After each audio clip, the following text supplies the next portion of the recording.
चलिए जानते हैं झारखंड की आज के तमाम बड़ी खबरों को। इससे पहले वीडियो को हाइप लाइक और चैनल पर नए हैं तो सब्सक्राइब करें और आप अपनी राय कमेंट जरूर करें। बड़ी खबर, मनिया सम्मान योजना की 15वीं किस्त पर सरकार का बड़ा फैसला। 12 जिलों की महिलाओं को पहले मिलेगा पैसा, इस बार मिलेगी दोहरी खुशी। मनिया सम्मान योजना की 15वीं किस्त को लेकर महिलाओं के लिए राहत भरी खबर सामने आई है।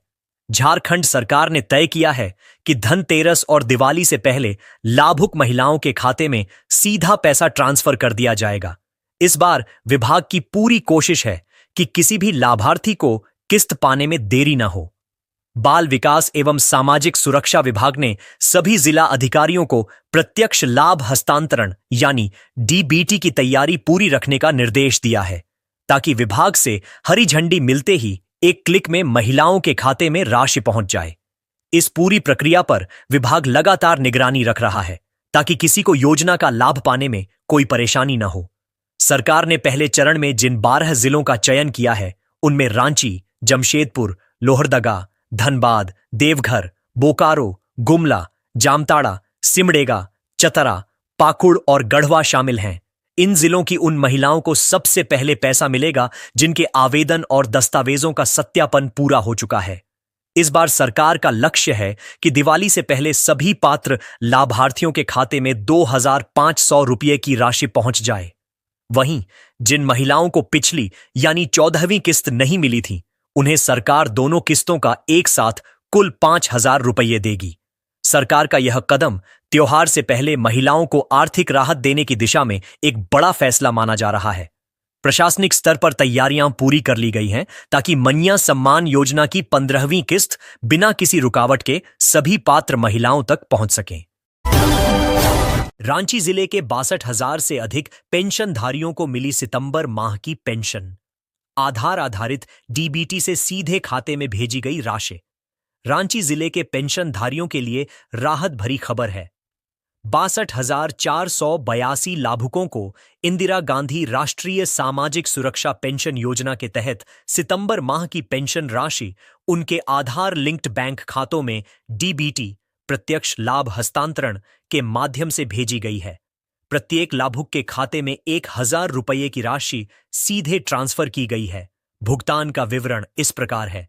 इंदिरा गांधी राष्ट्रीय वृद्धावस्था पेंशन योजना 50,896 लाभुक। इंदिरा गांधी राष्ट्रीय विधवा पेंशन योजना 11,241 लाभुक। इंदिरा गांधी राष्ट्रीय दिव्यांग पेंशन योजना 345 लाभुक। जिन्हें पेंशन नहीं मिली वे जांच करें आधार लिंकिंग। जिन लाभुकों के खातों में पेंशन राशि नहीं पहुंची है, उनसे अपील की गई है कि वे अपने बैंक खाते की आधार सीडिंग लिंकिंग की जांच अवश्य कर लें। इसके लिए वे अपने प्रखंड कार्यालय, अंचल कार्यालय या जिला सामाजिक सुरक्षा कोषांग रांची से संपर्क कर सकते हैं। डिजिटल लाइफ सर्टिफिकेट बनवाना अनिवार्य। सभी पेंशनधारियों को डिजिटल लाइफ सर्टिफिकेट डीएलसी बनवाना आवश्यक है। इससे यह सुनिश्चित होगा कि आने वाले महीनों में पेंशन का भुगतान बिना किसी रुकावट के जारी रहे। कहां बनवाएं डिजिटल लाइफ सर्टिफिकेट? ग्रामीण क्षेत्र पंचायत सचिव या प्रखंड कार्यालय से, शहरी क्षेत्र अंचल कार्यालय या जिला सामाजिक सुरक्षा कोषांग रांची से। सरकार का उद्देश्य है कि हर पात्र पेंशनधारी को समय पर उसकी पेंशन मिले। किसी को भी तकनीकी कारणों से इसका लाभ पाने में कोई परेशानी न हो। घाटशिला उपचुनाव 2025 भाजपा प्रत्याशी बाबूलाल सोरेन ने किया नामांकन। रोड शो में दिखी जबरदस्त रौनक। घाटशिला अनुसूचित जनजाति विधानसभा उपचुनाव 2025 को लेकर शुक्रवार को नामांकन प्रक्रिया का दौर शुरू हुआ। इसी कड़ी में भारतीय जनता पार्टी भाजपा के प्रत्याशी बाबूलाल सोरेन ने अपना नामांकन पत्र दाखिल किया। नामांकन के दौरान बड़ी संख्या में पार्टी कार्यकर्ता और समर्थक उनके साथ मौजूद रहे। पूरे इलाके में माहौल पूरी तरह चुनावी रंग में रंगा नजर आया। नामांकन से पहले बाबूलाल सोरेन ने समर्थकों के साथ एक भव्य रोड शो निकाला। इस दौरान सड़कों पर भाजपा कार्यकर्ताओं और समर्थकों की लंबी कतारें दिखाई दी। ढोल नगाड़ों की थाप और जोशीले नारों से पूरा इलाका गूंज उठा। कार्यकर्ताओं ने अपने प्रत्याशी का फूल मालाओं से स्वागत किया और भाजपा विजयी हो के नारों से माहौल को जोश से भर दिया। पार्टी नेताओं का कहना है कि बाबूलाल सोरेन जनहित के मुद्दों को लेकर जनता के बीच जा रहे हैं और जनता से उन्हें जबरदस्त समर्थन मिल रहा है। नामांकन के बाद भाजपा समर्थकों में जीत को लेकर उत्साह देखा गया। भाजपा ने दावा किया है कि इस बार घाटशिला की जनता विकास और स्थिरता के नाम पर फिर से कमल को ही चुनेगी। घाटशिला उपचुनाव 2025 झामुमो प्रत्याशी सोमेश सोरेन ने किया नामांकन। मुख्यमंत्री हेमंत सोरेन रहे मौजूद। झारखंड के घाटशिला अनुसूचित जनजाति विधानसभा सीट पर होने वाले उपचुनाव 2025 के लिए झारखंड मुक्ति मोर्चा झामुमो की ओर से सोमेश चंद्र सोरेन ने शुक्रवार को अपना नामांकन पत्र दाखिल किया। नामांकन प्रक्रिया के दौरान मुख्यमंत्री हेमंत सोरेन भी मौजूद रहे और उन्होंने पार्टी प्रत्याशी को खुला समर्थन दिया। इस मौके पर झामुमो कार्यकर्ताओं और समर्थकों की भारी भीड़ उमड़ी, जिन्होंने पूरे जोश और उत्साह के साथ अपने नेता का स्वागत किया। मुख्यमंत्री ने कहा, घाटशिला हमारा गौरव है। यहां के बेटे सोमेश चंद्र सोरेन को हम सबका समर्थन प्राप्त है। हमें विश्वास है कि वह जनता की उम्मीदों पर खरे उतरेंगे और क्षेत्र के विकास को नई दिशा देंगे। सोमेश चंद्र सोरेन को झारखंड के सत्ताधारी महागठबंधन झामुमो कांग्रेस राजद की ओर से साझा उम्मीदवार के रूप में मैदान में उतारा गया है। उनका मुकाबला भाजपा समेत अन्य दलों के उम्मीदवारों से होने की संभावना है। सोमेश सोरेन को एक जुझारू और सक्रिय युवा नेता माना जाता है। वह लंबे समय से क्षेत्र में सामाजिक कार्यों और पार्टी संगठन से जुड़े रहे हैं। झामुमो उन्हें स्थानीय और लोकप्रिय चेहरा मानकर चुनाव में उतार रही है। सरकार और पार्टी का मानना है कि उनकी यह पहचान और जनता के बीच साख उन्हें घाटशिला में जीत दिलाने में मदद करेगी। घाटशिला उपचुनाव 2025 भाजपा प्रत्याशी बाबूलाल सोरेन करोड़पति, 2 पत्नियों के मालिक। झामुमो उम्मीदवार सोमेश सोरेन लखपति, पत्नी की आमदनी उनसे अधिक। रांची घाटशिला विधानसभा उपचुनाव में प्रत्याशियों द्वारा दाखिल शपथ पत्र से चौंकाने वाले तथ्य सामने आए हैं। भारतीय जनता पार्टी के उम्मीदवार बाबूलाल सोरेन करोड़पति निकले हैं, जबकि झारखंड मुक्ति मोर्चा के उम्मीदवार सोमेश चंद्र सोरेन लखपति हैं। दिलचस्प बात यह है कि झामुमो प्रत्याशी की पत्नी की आमदनी उनसे ज्यादा है। भाजपा प्रत्याशी बाबूलाल सोरेन ने अपने शपथ पत्र में अपनी सालाना आमदनी 8,85,000 रुपये बताई है। उन्होंने यह भी उल्लेख किया है कि उनकी 2 पत्नियां हैं। पहली पत्नी बबीता सोरेन व्यवसाय करती हैं और उनकी सालाना आमदनी 7,27,000 रुपये है। दूसरी पत्नी प्रियंका मुर्मू गृहिणी हैं और उनकी कोई आय नहीं है। बाबूलाल सोरेन के पास कुल 1,53,00,000 रुपये की संपत्ति है। इसमें चल संपत्ति 1,10,00,000 रुपये और अचल संपत्ति 42,70,000 रुपये की है। उनकी शैक्षणिक योग्यता BA है। उनके खिलाफ एक आपराधिक मामला भी दर्ज है।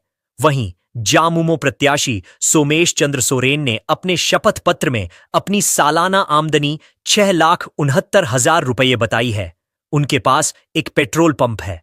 उनकी पत्नी रश्मिता मार्डी की सालाना आमदनी 11,08,000 रुपये है। वह नौकरी करती हैं और उनका मासिक वेतन 92,359 रुपये है। सोमेश सोरेन के पास कुल 68,70,000 रुपये की संपत्ति है। इसमें चल संपत्ति 57,17,000 रुपये और अचल संपत्ति 11,53,000 रुपये की है। उनकी शैक्षणिक योग्यता B.Tech मैकेनिकल इंजीनियरिंग है। उनके खिलाफ कोई आपराधिक मामला दर्ज नहीं है। घाटशिला उपचुनाव 2025 मनसाराम हांसदा 18 अक्टूबर को करेंगे नामांकन। घाटशिला विधानसभा उपचुनाव को लेकर क्षेत्र में चुनावी हलचल तेज हो गई है। इसी क्रम में क्षेत्र के चर्चित जन नेता मनसाराम हांसदा आगामी 18 अक्टूबर शनिवार को अपना नामांकन पत्र दाखिल करने जा रहे हैं। मनसाराम हांसदा इस बार निर्दलीय प्रत्याशी के रूप में मैदान में उतरेंगे। नामांकन से पहले एक भव्य जनसभा का आयोजन किया गया है, जो प्रातः 10 बजे घाटशिला के मांझी महाल पावड़ा मैदान में आयोजित होगी। इस सभा में हजारों की संख्या में समर्थकों के जुटने की संभावना जताई जा रही है। जनसभा के उपरांत एक विशाल बाइक रैली निकाली जाएगी, जो पूरे घाटशिला नगर क्षेत्र से गुजरते हुए अनुमंडल कार्यालय पहुंचेगी, जहां नामांकन प्रक्रिया संपन्न की जाएगी। मनसा राम हांसदा ने समस्त क्षेत्रवासियों, समर्थकों और शुभचिंतकों से अपील की है कि वे समय पर पहुंचकर इस ऐतिहासिक क्षण के साक्षी बने और अपनी उपस्थिति एवं आशीर्वाद से उन्हें मजबूती प्रदान करें। उन्होंने विश्वास जताया कि घाटशिला की जनता एकजुट होकर इस अवसर को ऐतिहासिक बनाएगी और बदलाव की दिशा में निर्णायक कदम उठाएगी। ऐसा वोट करें कि विरोधी दल की जमानत हो जाए। जब्त मुख्यमंत्री हेमंत सोरेन। झारखंड मुक्ति मोर्चा ने घाटशिला उपचुनाव में अपनी पूरी ताकत झोंक दी है। शुक्रवार को झामुमो उम्मीदवार सोमेश सोरेन के नामांकन के बाद मुख्यमंत्री हेमंत सोरेन ने घाटशिला के सर्कस मैदान में एक विशाल जनसभा को संबोधित किया। मुख्यमंत्री ने मंच से स्पष्ट कहा कि जनता इस बार ऐसा वोट करे कि विरोधी दल की जमानत जब्त हो जाए। उन्होंने कहा कि पिछले चुनाव में घाटशिला की जनता ने झामुमो उम्मीदवार रामदास सोरेन को भारी मतों से जीत दिलाई थी। इस बार भी उसी एकजुटता को बनाए रखना होगा ताकि विपक्ष का खेल खत्म हो सके।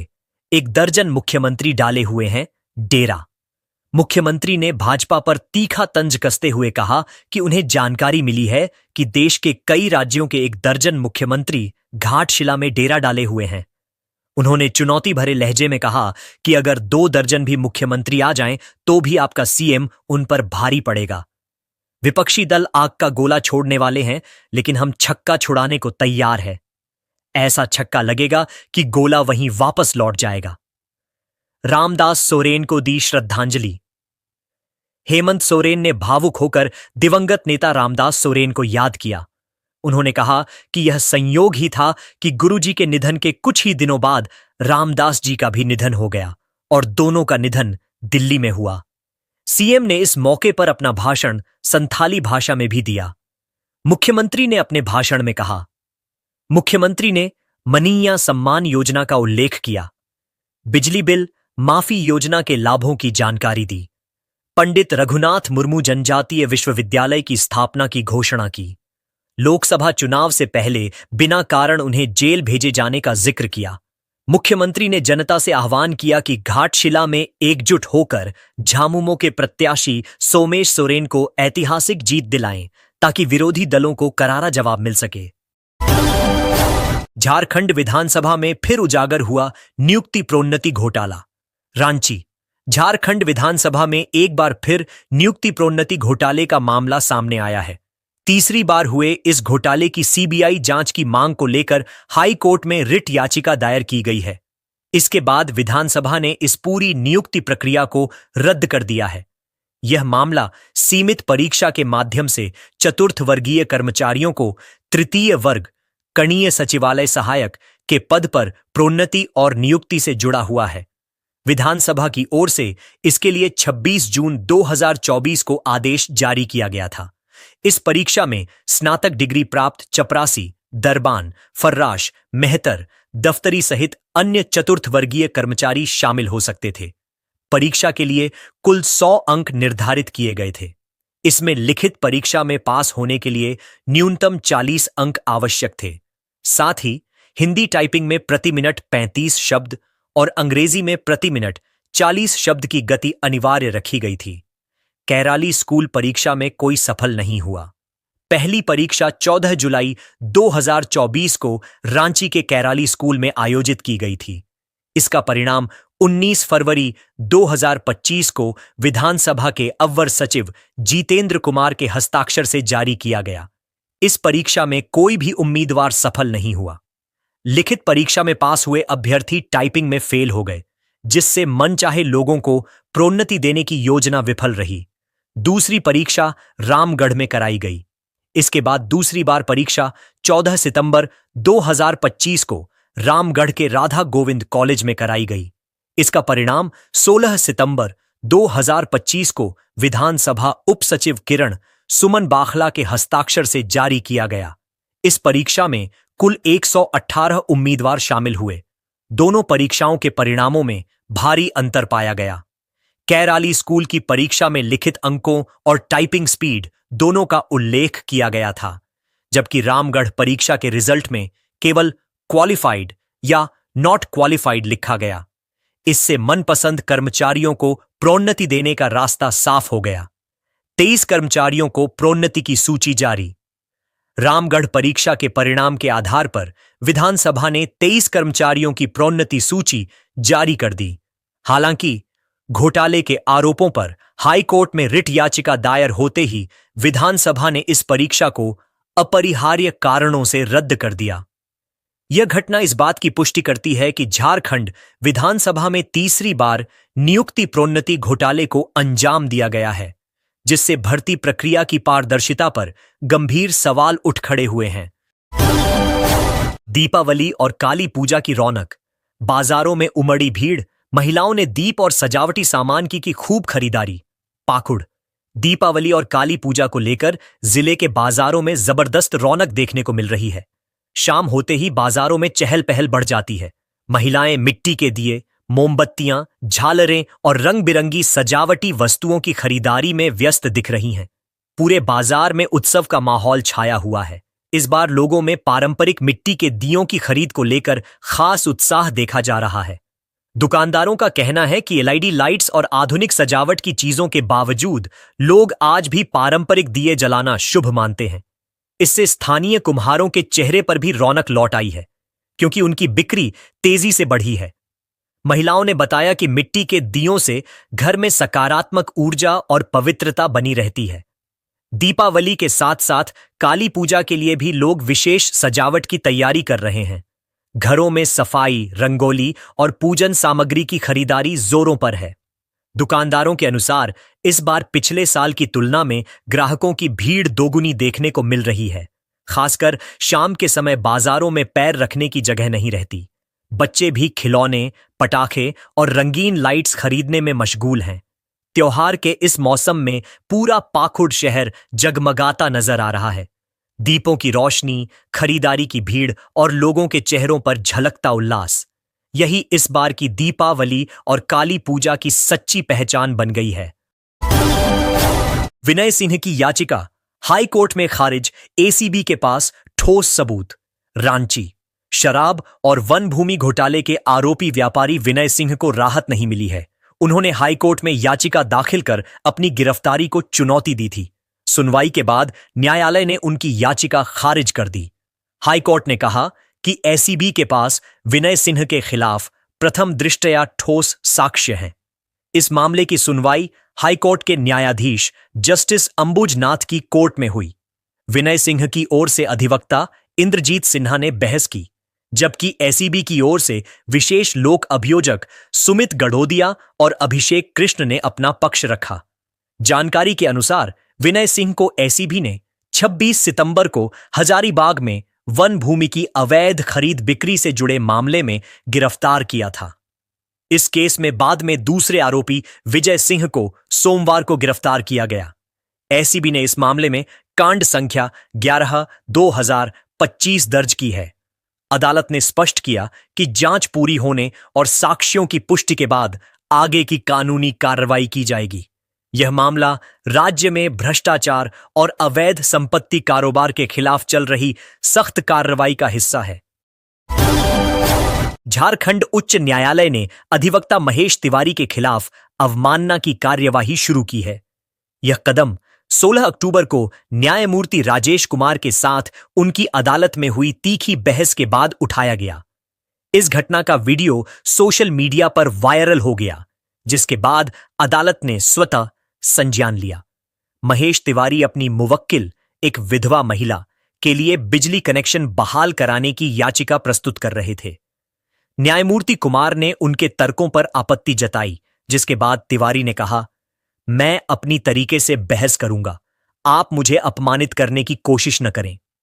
इसके बाद उन्होंने यह भी कहा, देश जल रहा है न्यायपालिका के कारण। इस विवाद के बाद उच्च न्यायालय के मुख्य न्यायाधीश तरलोक सिंह चौहान की अध्यक्षता में 5 न्यायाधीशों की पीठ ने स्वतः संज्ञान लेते हुए तिवारी के खिलाफ अवमानना की कार्यवाही शुरू की। अदालत ने उन्हें 3 सप्ताह के भीतर अपना जवाब प्रस्तुत करने का निर्देश दिया है। अगली सुनवाई 11 नवंबर को निर्धारित की गई है। अवमानना की कार्यवाही न्यायपालिका की गरिमा और अनुशासन बनाए रखने के लिए महत्वपूर्ण है। इस मामले में अदालत की कार्रवाई यह दर्शाती है कि न्यायालय अपने अधिकारों और मर्यादा की रक्षा के लिए सख्त कदम उठाने के लिए तैयार है। झारखंड के कुछ हिस्सों में मनरेगा MGNरेगा योजना में बड़े पैमाने पर भ्रष्टाचार की घटनाएं सामने आई हैं। हाल ही में राज्य के विभिन्न जिलों में सामाजिक ऑडिट टीमों ने मनरेगा कार्यों में अनियमितताओं का पर्दाफाश किया है। इन अनियमितताओं के उजागर होने के बाद कुछ मंझले दलालों ने इन टीमों को धमकियां दी हैं, जिससे उनके कार्य में रुकावट आई है। सामाजिक ऑडिट प्रक्रिया का उद्देश्य सरकारी योजनाओं के क्रियान्वयन में पारदर्शिता और जवाबदेही सुनिश्चित करना है। इसमें स्थानीय लोग और स्वयंसेवक शामिल होते हैं, जो योजनाओं की जांच करते हैं और अनियमितताओं की रिपोर्ट करते हैं। हालांकि इन प्रयासों के बावजूद कुछ भ्रष्ट तत्व इन प्रक्रियाओं को बाधित करने की कोशिश कर रहे हैं।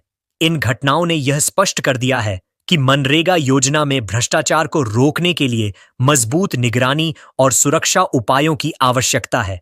साथ ही सामाजिक ऑडिट टीमों को धमकियों से बचाने के लिए कानूनी और प्रशासनिक समर्थन भी जरूरी है। यदि इस दिशा में ठोस कदम नहीं उठाए गए तो यह योजना अपने उद्देश्य में सफल नहीं हो पाएगी। अंततः यह समय की मांग है कि राज्य और केंद्र सरकारें मिलकर मनरेगा योजना में पारदर्शिता और जवाबदेही सुनिश्चित करने के लिए ठोस कदम उठाएं, ताकि यह योजना वास्तव में ग्रामीण क्षेत्रों के विकास में सहायक सिद्ध हो सके। झारखंड में 17 अक्टूबर 2025 को आदिवासी संगठनों ने रांची के धुर्वा स्थित प्रभात तारा मैदान में एक विशाल आदिवासी हुंकार रैली का आयोजन किया। इस रैली का उद्देश्य कुड़मी समुदाय द्वारा अनुसूचित जनजाति ST सूची में शामिल होने की मांग के खिलाफ विरोध जताना था। रैली में राज्य भर से हजारों की संख्या में सरना धर्मावलंबी और आदिवासी समाज के लोग शामिल हुए, जिन्होंने पारंपरिक परिधानों में अपनी सांस्कृतिक पहचान को प्रदर्शित किया। आदिवासी संगठनों का कहना है कि कुड़मी समुदाय का आदिवासी पहचान से कोई संबंध नहीं है। उनके अनुसार कुड़मियों की जीवन शैली, पूजा पद्धतियां और सांस्कृतिक परंपराएं आदिवासी समुदायों से भिन्न हैं। इन संगठनों का यह भी कहना है कि कुड़मी समुदाय की ST सूची में शामिल होने की मांग आदिवासी समुदाय के अधिकारों और पहचान को खतरे में डाल सकती है। रैली में आदिवासी नेताओं ने यह स्पष्ट किया कि वे किसी भी कीमत पर कुड़मियों को ST सूची में शामिल नहीं होने देंगे। उन्होंने इसे आदिवासी अस्मिता की रक्षा के लिए एक निर्णायक संघर्ष बताया और राज्य सरकार से इस मामले में स्पष्ट रुख अपनाने की अपील की। कुड़मी समुदाय की ST सूची में शामिल होने की मांग को लेकर राज्य भर में विरोध प्रदर्शन जारी है। इस मुद्दे ने आदिवासी और कुड़मी समुदायों के बीच तनाव को बढ़ा दिया है, जिससे सामाजिक और राजनीतिक माहौल में अस्थिरता उत्पन्न हो रही है। आने वाले समय में इस मुद्दे पर राजनीतिक दलों और सरकार की प्रतिक्रिया महत्वपूर्ण होगी, क्योंकि यह आदिवासी समुदाय की पहचान, अधिकारों और सामाजिक संरचना से जुड़ा हुआ संवेदनशील विषय है। पलामू में JRG बैंक की दंगवार शाखा में 6,03,32,445 रुपये के गबन का मामला, पूर्व शाखा प्रबंधक गिरफ्तार। पलामू। झारखंड के पलामू जिले की दंगवार शाखा में झारखंड राज्य ग्रामीण बैंक JRG के पूर्व शाखा प्रबंधक मनोज कुमार सिंह को 6,03,32,445 रुपये के गबन के मामले में गिरफ्तार किया गया है। पुलिस के अनुसार सिंह ने 11 महिला समूहों के खातों से बिना अनुमति के फर्जी आरण स्वीकृत किए और विशेष सावधि जमा STDR खातों से राशि निकालकर फर्जी बचत खातों में ट्रांसफर कर दी। इस प्रक्रिया से कुल 6,03,32,445 रुपये की राशि का गबन हुआ। गिरफ्तारी के बाद आरोपी ने 4,66,00,000 रुपये बैंक को लौटाए हैं। पलामू पुलिस ने मामले की जांच के लिए विशेष जांच दल SIT गठित किया और 16 अक्टूबर को सासाराम, बिहार से आरोपी को गिरफ्तार किया। उसे न्यायिक हिरासत में भेज दिया गया है। यह घटना बैंकिंग क्षेत्र में भ्रष्टाचार और धोखाधड़ी की गंभीरता को उजागर करती है। इससे यह भी स्पष्ट होता है कि बैंकिंग संस्थानों में आंतरिक नियंत्रण और निगरानी की आवश्यकता है, ताकि ऐसे मामलों को रोका जा सके।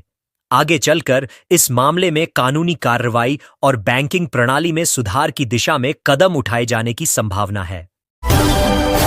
झारखंड के धनबाद जिले के तीलाटांड में उत्पाद विभाग ने एक अवैध मिनी शराब फैक्ट्री का भंडाफोड़ किया है। इस छापेमारी में 800 लीटर कच्चा स्प्रिट, पंचिंग मशीन, नकली ब्रांड रैपर, खाली बोतलें, ढक्कन, टंकियां और अन्य सामग्री जब्त की गई हैं। इसके अलावा सोनाडीह स्थित सूरज महतो के आवास पर भी छापेमारी की गई, जहां से 50 पेटी नकली विदेशी शराब बरामद हुई। उत्पाद विभाग के अधिकारी अमित कुमार ने बताया कि उन्हें गुप्त सूचना मिली थी कि तीलाटांड और सोनारडीह में बड़े पैमाने पर नकली शराब बनाई और बेची जा रही है। सूचना के आधार पर टीम ने दोनों जगहों पर एक साथ छापेमारी की। इस दौरान यह खुलासा हुआ कि फैक्ट्री में royal Stag, blenders pride, signature और मैकडॉनल्ड जैसे नामी ब्रांड की नकली शराब तैयार की जा रही थी। यह शराब धनबाद और आसपास के इलाकों में खपाने की योजना थी। अमित कुमार ने बताया कि दीपावली और छठ पर्व के मद्देनजर शराब माफियाओं के खिलाफ विशेष अभियान चलाया जा रहा है। इस कार्रवाई से अवैध शराब कारोबारियों में हड़कंप मच गया है। उन्होंने कहा कि आने वाले दिनों में अवैध कारोबार पर कड़ी कार्रवाई जारी रहेगी। उत्पाद विभाग के अधिकारियों ने आम जनता से अपील की है कि वे नकली शराब से सावधान रहें और किसी भी संदिग्ध गतिविधि की सूचना उत्पाद विभाग या स्थानीय थाना को तुरंत दें। धनबाद के बागमारा थाना क्षेत्र में मंदरा पंचायत के मुखिया प्रतिनिधि शंकर वेलदार पर 25 अगस्त 2025 को रात के समय BCCL एरिया 1 के क्षेत्रीय कार्यालय के सामने 2 आरोपियों ने अंधाधुंध फायरिंग की थी। इस हमले में शंकर वेलदार को 2 गोलियां लगीं, जिससे वह गंभीर रूप से घायल हो गए और उनका इलाज धनबाद के एक निजी अस्पताल में लंबे समय तक चला। घटना के बाद शंकर वेलदार के लिखित बयान पर बाघमारा थाना में नामजद प्राथमिकी दर्ज की गई थी। पुलिस ने मुख्य आरोपी विश्वजीत उर्फ विशु चक्रवर्ती और उसके सहयोगी अभय कुमार पासवान उर्फ बंगाली के खिलाफ कड़ी कार्रवाई शुरू कर दी है। शुक्रवार को पुलिस ने ढोल नगाड़े के साथ दोनों आरोपियों के घर जाकर कोर्ट द्वारा जारी इश्तेहार चस्पा किया। विश्वजीत उर्फ विशु चक्रवर्ती के तीलाटांड स्थित आवास और अभय पासवान उर्फ बंगाली के फुलारीटांड बेनीडीह स्थित क्वार्टर पर यह कार्रवाई की गई। इस दौरान क्षेत्र में काफी संख्या में स्थानीय लोग भी मौजूद थे। बाघमारा थाना प्रभारी अजीत कुमार ने बताया कि दोनों आरोपी लंबे समय से पुलिस की पकड़ से बाहर हैं। उन्होंने कहा कि अदालत के आदेश पर दोनों के घर इश्तेहार चस्पा किया गया है। यदि आरोपी जल्द आत्मसमर्पण नहीं करते हैं तो अगला कदम कुर्की जब्ती की कार्रवाई होगा। उन्होंने यह भी कहा कि कानून से ऊपर कोई नहीं है और अपराधियों के खिलाफ सख्त कार्रवाई जारी रहेगी ताकि क्षेत्र में कानून व्यवस्था बनी रहे। झारखंड के चतरा जिले में शुक्रवार को नक्सली संगठन TPC के 2 एरिया कमांडरों ने आत्मसमर्पण किया। आत्मसमर्पण करने वालों में कुणाल उर्फ कुलदीप और रोहिणी गंझू शामिल हैं। इन दोनों पर चतरा और पलामू जिलों में गंभीर आपराधिक मामले दर्ज हैं। कुणाल पर 16 से अधिक मामले हैं, जबकि रोहिणी पर 10 से अधिक मामले दर्ज हैं। दोनों के सिर पर 1 लाख रुपए का इनाम भी घोषित था। आत्मसमर्पण के दौरान कुणाल और रोहिणी ने एक SLR राइफल, एक सेमी ऑटोमेटिक राइफल और लगभग 185 जिंदा कारतूस पुलिस के समक्ष प्रस्तुत की। यह आत्मसमर्पण Bokaro zonal IG Sunil Bhaskar, Chatra SP और CRPF के अधिकारियों की उपस्थिति में हुआ। पुलिस अधिकारियों के अनुसार आत्मसमर्पण के बाद दोनों को राज्य सरकार की पुनर्वास नीति के तहत 1 लाख रुपए का चेक प्रदान किया गया। इस आत्मसमर्पण को लेकर पुलिस अधिकारियों ने कहा कि यह झारखंड को नक्सलवाद मुक्त बनाने की दिशा में एक महत्वपूर्ण कदम है। उन्होंने बताया कि जिले की पुलिस और खुफिया टीमों की निरंतर संवाद और काउंसलिंग के परिणाम स्वरूप यह सफलता मिली है। इससे यह भी संकेत मिलता है कि क्षेत्र में नक्सलियों का प्रभाव कम हो रहा है। TPC, जो कि CPI माओवादी का एक विभाजन समूह है, चतरा, पलामू और लातेहार जिलों में सक्रिय था। इनके आत्मसमर्पण से यह प्रतीत होता है कि नक्सलियों के खिलाफ पुलिस की कार्रवाई और पुनर्वास नीति प्रभावी हो रही है। पुलिस अधिकारियों ने अन्य नक्सलियों से भी मुख्य धारा में लौटने की अपील की है। झारखंड में सहायक आचार्यों को नियुक्ति पत्र जल्द मिलने वाले हैं। मुख्यमंत्री 6 नवंबर को करेंगे वितरण। झारखंड मुख्यमंत्री हेमंत सोरेन ने घोषणा की है कि 6 नवंबर 2025 को सरायकेला में आयोजित एक समारोह में लगभग 7,000 सहायक आचार्यों को नियुक्ति पत्र प्रदान किए जाएंगे। यह नियुक्ति झारखंड कर्मचारी चयन आयोग (JSSC) द्वारा आयोजित प्रतियोगिता परीक्षा के माध्यम से की जाएगी। इसमें स्नातक प्रशिक्षित और इंटरमीडिएट प्रशिक्षित दोनों प्रकार के सहायक आचार्य शामिल हैं। मुख्यमंत्री ने कहा कि उनकी सरकार सरकारी स्कूलों को निजी संस्थानों के समान गुणवत्तापूर्ण बनाने के लिए प्रतिबद्ध है। उन्होंने शिक्षकों से अपेक्षा जताई कि वे ईमानदारी, निष्ठा और समर्पण के साथ बच्चों को शिक्षा प्रदान करें, क्योंकि यह राज्य के भविष्य को आकार देने में महत्वपूर्ण भूमिका निभाता है। इस कार्यक्रम में शिक्षा मंत्री संजय प्रसाद यादव, मुख्यमंत्री के अतिरिक्त मुख्य सचिव अविनाश कुमार, शिक्षा सचिव उमाशंकर सिंह, परियोजना निदेशक शशि रंजन और प्राथमिक शिक्षा निदेशक मनोज रंजन सहित अन्य अधिकारी, नवनियुक्त शिक्षक और उनके परिवारजन उपस्थित रहेंगे। यह समारोह राज्य में शिक्षा क्षेत्र में सुधार और शिक्षकों की नियुक्ति प्रक्रिया को पारदर्शी और सशक्त बनाने की दिशा में एक महत्वपूर्ण कदम माना जा रहा है। झारखंड में बिजली कर्मियों का प्रदर्शन, नियमित नौकरी की मांग को लेकर धरना। झारखंड विद्युत मीटर रीडर ऊर्जा मित्र संघ ने आज राजभवन के सामने एक दिवसीय धरना प्रदर्शन किया। संघ के नेताओं और कर्मचारियों ने सरकार से मांग की कि सभी ऊर्जा मित्रों को बोर्ड में नियमित तौर पर समायोजित किया जाए। कर्मचारियों का कहना है कि उन्हें पहले आउटसोर्सिंग के माध्यम से नियुक्त किया गया था और यह आश्वासन दिया गया था कि भविष्य में उन्हें सरकार द्वारा नियमित नौकरी दी जाएगी। लेकिन अब स्मार्ट डिजिटल मीटर और ऑनलाइन बिलिंग व्यवस्था लागू होने के कारण उनका कार्य प्रभावित हो रहा है और रोजगार खतरे में है। संघ के पदाधिकारियों ने बताया कि वे पिछले 22 वर्षों से लगातार विद्युत सेवा में कार्यरत हैं। उनका कहना है कि राज्य के विद्युत विभाग का रेवेन्यू इसी श्रमिक वर्ग के मेहनत से आता है, फिर भी उनके साथ सौतेला व्यवहार किया जा रहा है। कर्मचारियों का कहना है कि वे पढ़े लिखे और हर तरह के काम के लिए तैयार हैं, लेकिन सरकार उनकी अनदेखी कर रही है। स्मार्ट मीटर और ऑनलाइन बिलिंग से उनकी रोजी रोटी खतरे में पड़ गई है। ऊर्जा मित्र संघ ने चेतावनी दी है कि अगर उनकी मांगों को जल्द पूरा नहीं किया गया तो वे अनिश्चितकालीन धरना प्रदर्शन करेंगे। कर्मचारियों ने यह भी कहा कि उनका प्रदर्शन शांतिपूर्ण है, लेकिन वे अपनी हक की लड़ाई हर हाल में लड़ेंगे। यह प्रदर्शन राज्य के विद्युत विभाग में कार्यरत आउटसोर्सिंग कर्मचारियों की समस्या और सरकार की नीति पर ध्यान आकर्षित करने का एक महत्वपूर्ण कदम माना जा रहा है। SSC CGL टियर आई परीक्षा 2025 उत्तर कुंजी और रिस्पॉन्स शीट जारी। कर्मचारी चयन आयोग SSC ने संयुक्त स्नातक स्तर CGL टियर आई परीक्षा 2025 की अस्थायी उत्तर कुंजी और उम्मीदवारों की रिस्पॉन्स शीट जारी कर दी है। यह परीक्षा 12 सितंबर से 26 सितंबर 2025 और 14 अक्टूबर 2025 को देश भर के विभिन्न परीक्षा केंद्रों पर आयोजित की गई थी।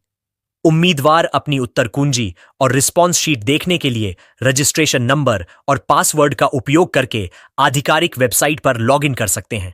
यह सुविधा 16 अक्टूबर रात 9 बजे से 19 अक्टूबर रात 9 बजे तक उपलब्ध रहेगी। चुनौती दर्ज करने की प्रक्रिया। उम्मीदवार प्रत्येक प्रश्न या उत्तर पर आपत्ति दर्ज करने के लिए 50 रुपये प्रति प्रश्न शुल्क का भुगतान कर सकते हैं। आयोग ने स्पष्ट किया है कि 19 अक्टूबर रात 9 बजे के बाद प्राप्त कोई भी आपत्ति स्वीकार नहीं की जाएगी। साथ ही किसी भी अन्य माध्यम से भेजी गई आपत्तियां भी मान्य नहीं होंगी। सवालों की क्रमबद्धता में बदलाव संभव। चुनौती पोर्टल पर प्रश्नों और विकल्पों का क्रम परीक्षा के दौरान दिखे क्रम से भिन्न हो सकता है। ऐसा इसलिए है क्योंकि पोर्टल पर एक ही शिफ्ट के सभी उम्मीदवारों के लिए एक समान क्रम प्रदर्शित किया जाएगा। हालांकि उम्मीदवार द्वारा परीक्षा के दौरान चुने गए उत्तर वैसा ही दिखाई देगा जैसा उसने परीक्षा के समय चयन किया था। आयोग ने यह भी स्पष्ट किया है कि उम्मीदवारों की रिस्पॉन्स शीट और प्रश्न पत्र केवल स्व विश्लेषण के लिए हैं। पोर्टल पर लॉगिन करते समय उम्मीदवारों को इस संबंध में एक घोषणा करनी होगी। निर्धारित समय सीमा के बाद उत्तर कुंजी या रिस्पॉन्स शीट की किसी भी व्यक्तिगत अनुरोध को स्वीकार नहीं किया जाएगा। बच्चों में पबजी की लत बढ़ी, जंगल में बन गया गेमिंग जोन। चाईबासा जिले की लोहे की नगरी किरीबुरू में बच्चों के बीच मोबाइल गेम पबजी की लत चिंता का विषय बन गई है। बच्चे अब मैदान या लाइब्रेरी की बजाय जंगल में घंटों गेम खेलते दिखाई दे रहे हैं। एपेक्स ऑफिस के पीछे का घना जंगल अब स्थानीय लोगों के बीच गेमिंग जोन के नाम से मशहूर हो चुका है, जहां किशोर मोबाइल लेकर ऑनलाइन युद्ध में डूबे रहते हैं। स्थानीय निवासियों के अनुसार दोपहर या शाम के समय बच्चे समूह में जंगल की ओर जाते हैं। वहां बैठकर मोबाइल पर पबजी खेलते हैं। कई बार सीआईएसएफ के जवान उन्हें समझाकर वहां से भगाते हैं, लेकिन थोड़ी देर बाद वे दोबारा लौट आते हैं। जंगल में सांप, बिच्छू, जंगली कीड़े और फिसलन भरी जमीन जैसे खतरे होने के बावजूद बच्चे घंटों तक गेम खेलते रहते हैं। मनोवैज्ञानिकों की चेतावनी। विशेषज्ञों का कहना है कि पबजी जैसे हिंसक गेम बच्चों की मानसिकता पर गहरा असर डाल रहे हैं। इससे बच्चों में चिड़चिड़ापन, आक्रामकता और अकेलापन बढ़ रहा है। पढ़ाई पर ध्यान कम हो रहा है और वे वास्तविक दुनिया से दूर होते जा रहे हैं। यह धीरे धीरे डिजिटल व्यसन का रूप ले रहा है, जो भविष्य में गंभीर मानसिक समस्या बन सकता है। अभिभावकों और स्कूलों से अपील। शिक्षकों और समाज सेवियों का कहना है कि अब अभिभावकों को मोबाइल उपयोग पर सख्ती करनी होगी। बच्चों को खेलकूद, संगीत, चित्रकला या रचनात्मक गतिविधियों की ओर प्रेरित किया जाना चाहिए। इससे उनका ध्यान डिजिटल गेम से हटकर सकारात्मक दिशा में जाएगा। किरीबुरू के शिक्षकों ने जिला प्रशासन से आग्रह किया है कि स्कूलों में डिजिटल व्यसन से बचाव पर जागरूकता अभियान चलाया जाए। बच्चों को समझाना जरूरी है कि गेम केवल मनोरंजन का साधन है, जीवन का लक्ष्य नहीं। स्थानीय शिक्षक और समाज सेवी S.K. पांडेय ने कहा, पबजी सिर्फ गेम नहीं, यह बच्चों के भविष्य के साथ खेल है। समय रहते कदम नहीं उठाए गए तो यह लत आने वाले वर्षों में सामाजिक संकट बन सकती है।